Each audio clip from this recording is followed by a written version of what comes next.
Good morning, good afternoon. Welcome back to Work Talks. Today we are talking about mental health. Some of you who would have who follow me and Oracle, you would have seen that we've been talking a lot about AI and mental well-being. In fact, my guest today is a very interesting person, Sanjeev Mangotra, a dear friend. Uh, Sanjeev is somebody who's been there, done that. He has held multiple leadership positions with the likes of IBM and Accenture. Therefore, he's really gone the full cycle of mental well-being, mental health, and I'm sure Sanjeev, somewhere you would also have experienced some kind of mental well-being challenges as well. So welcome. I was very fascinated when I heard about Sanjeev's journey, how being a senior leader at these tech and consulting companies, he decided to quit and start a very interesting initiative where, as Sanjeev says, he is trying to weave mental health into digital lifestyle. And I think the timing is very, very apt. The world needs that, and of course, our research and other things have also showed that. So, Sanjeev, welcome, and thanks for taking time out. And more importantly, thank you for initiating this wonderful thing. Weaving mental health into digital lifestyle. So, tell me, what's your take on mental health, mental well-being, and how is your whole story around it? Thanks very much, Shaakun. Thanks for having me on your show. It's my pleasure to be here and talking about a subject which is very dear to me. And the pandemic has made us realize that this is a subject which should be important for all of us at this stage. So far, our concept about mental health typically has been that, it's typically for 10 to 15% of the people who need therapy from time to time, right? But the pandemic has made us realize that all of us need mental health support all the time almost, but surely everybody needs mental health support. And if we take inspiration from the physical health world, while there is need for hospitals, there is need for doctors, there is need for surgeons, and typically at any given point in time, it's only 10 to 20% of the population who might be using these services. But rest of the population over the last decade or two has become very conscious of physical fitness. How do you take care of yourself in your day-to-day life, in your lifestyle, so that you avoid going to the hospital and you're physically fit, which helps productivity, which helps happiness, which helps progressiveness, and all those good things which we are now familiar with. The same concept, there is a need for us to realize that in the mental health space, we do need to take care of our mental health on a day-to-day basis, and the concept rightfully should be called the mental fitness arena, taking inspiration from the physical fitness space. And again, taking inspiration from the physical space, how did we get to the habit of being physically fit? There's a lot of support we have received from digital technologies. 10,000 steps is the most commendable thing which has happened to our generation, which has made physical fitness a day-to-day habit, as I say, weaving fitness into. Yeah, we all track those 10,000 steps, no matter what. Yeah. Yes, and it's become a subconscious thing. So this kind of proves the power of habit and the power of technology to help our lifestyle in a positive way. There is a need, and a very conscious need, especially in the new normal, to have a concept like this for mental fitness. And I think that's the need of the hour. Very interesting, and you're right, because I'm really fascinated by your concept of 10,000 steps to mental health. Certainly it is innovative, and I know you've done some research and some work around it, which we'll talk about it. What is fascinating, Sanjeev, is we've done this research, AI at work. What we found out, and that was very interesting when you alluded to the fact that perhaps only 10-15% people really use the mental well-being benefits that organization provide. I think that is significantly changing. In our research, we found out that about 85% people said that they want their organizations to invest in certain things that can help them stay mentally fit. In fact, in our part of the world, if you look at it, there's also a taboo associated. And I'm wrong when I say our part of the world, I'm biased. It's actually across the globe. True. A lot of people hesitate, right? Like a lot of people take pride in going out and working out, and accepting some challenges with their physical fitness. That has really not happened in the realm of mental well-being or mental health. The You're big right. good news is that it is beginning. We clearly see that people are talking about it and openly talking about it. Not only that, people are also kind of getting excited about technology helping them. In fact, in India, for example, 92% people said that they would prefer a bot over a human being to discuss and receive health around their mental issues, or mental health or mental well-being issues. Now, I think that is coming from a gap that perhaps the ongoing mental health or mental well-being initiatives had. So tell me, you've seen this and you are working very, very closely in this field. Why do you think a lot of mental well-being initiatives do not penetrate all the employees that they are kind of designed to benefit? Oh, this is a profound question. Thanks for asking that.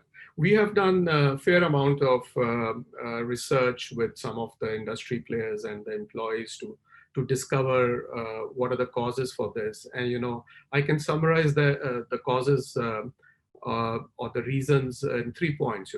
The first point being that the organizational or leadership willingness and awareness, or other awareness and willingness to look at mental health for all the employees. Typically, the understanding and the paradigm is that, as I said earlier, that it's only 10 to 15% of the people who will need therapy or those kind of clinical support. So mental health is only for those people. Whereas the fact which we all know today is mental health is for all of us. And of course, the degree varies and the solutions vary.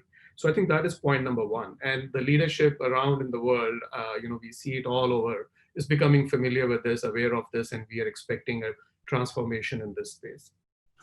The second point is that the solutions which are available today are also catering to this part of mental health. So there is need for innovation in the space to bring mental health, and weaving it in the lifestyle of the employees, in the work life of the employees. It has to be work as well as the personal part of life, because there is no split in the mind. Our mind is weaved in, and the pandemic has made us realize that, especially when we are working from home. And we all know that working from home is going to be there for a long time. So the solutions which are available, the creativity, the innovation in this space is the second key thing. And third, which we all know coming from the corporate sector, and we have seen that you perform well in what you measure, right? So there is no clear metrics of mental health of an enterprise. While we all recognize that the mental health of an organization has a very strong correlation with the performance, not only the current performance, but also the future performance of the organization, because all said and done, employees are a resource, a very critical resource. So the third point being the measurement of mental health, which I'm very passionate about. And considering that you have done a very impressive study at, with your AI at work research, it'll be wonderful to hear your perspective on this part as well. How do we measure employee mental health and mental well-being? So I think that's very interesting, and you're right. We keep on doing a lot of research, but what is important is when it comes to mental well-being, Sanjeev, there has to be an ongoing tracking of it.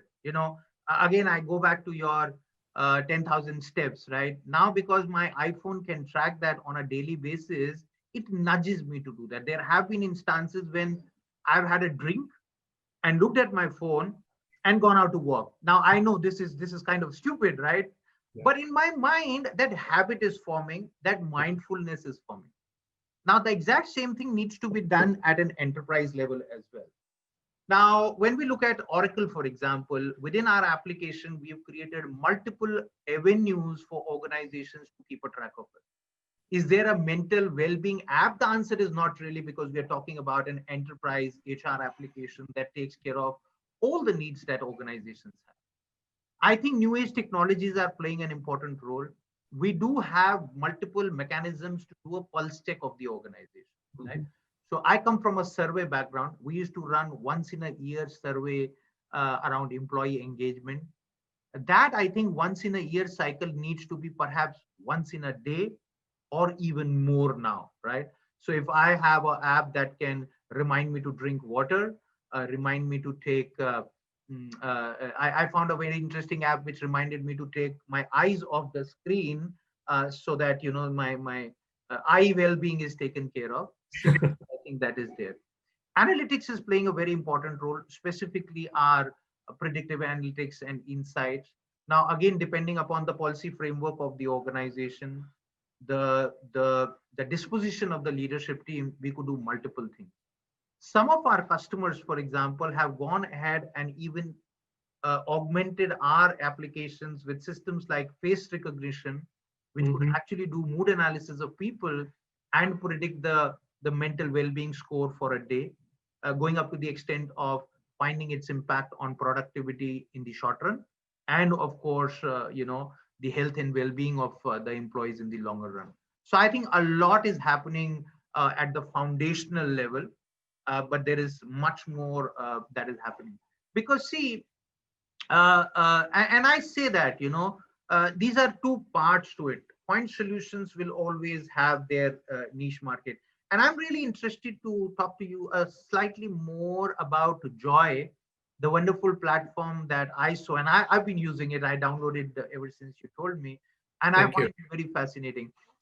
For our viewers, tell us this very unique use of artificial intelligence, machine learning, which is in conjunction with the enterprise level, HR digitization. Talk to us a bit more about Joy, Sanjeev.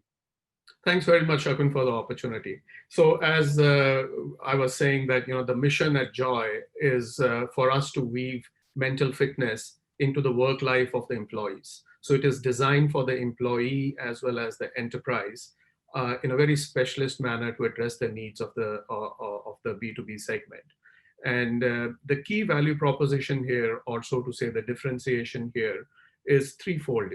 First of all, and this is to drive towards the mission and make the adoption for all the employees in the enterprise. The first key point here is that the very user experience and the concept design is to bring mental fitness for everyone every day.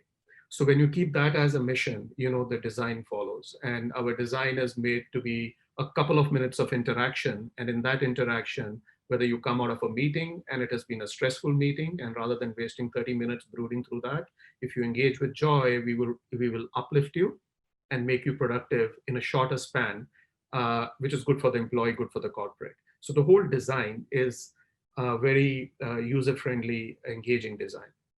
That's the first key element. And we are world's first voice-enabled mental health platform, and voice is the talking to an app or talking to a platform is the easiest way of expression. And we are the first one who have done that. So that's part of the feature. We have also, our design is made to your point earlier, as opposed to have separate systems. It's very important to embed mental fitness access very close to the points where you expect stress and anxiety to be there. Example, if in this video conferencing platform, if you think the conference has not gone very well and there is stress in the conference, which is possible to do with the technologies available, the Joy will pop up there and suggest you to, go through a little interaction. It will nudge you, to use your word, so that, you get the support at the right time. And this leads us to the second value proposition of our platform, which is, getting the right care at the right time. There are books and there are, cloud platforms full of libraries of content. There are tons of mindfulness, tons of research papers, tons of text available. But the power which technology can bring to the employee or the user, and which is very important to make mental fitness a habit, is to give you the right care when you need it, right? So understanding the context of the user, that the meeting didn't go well, right?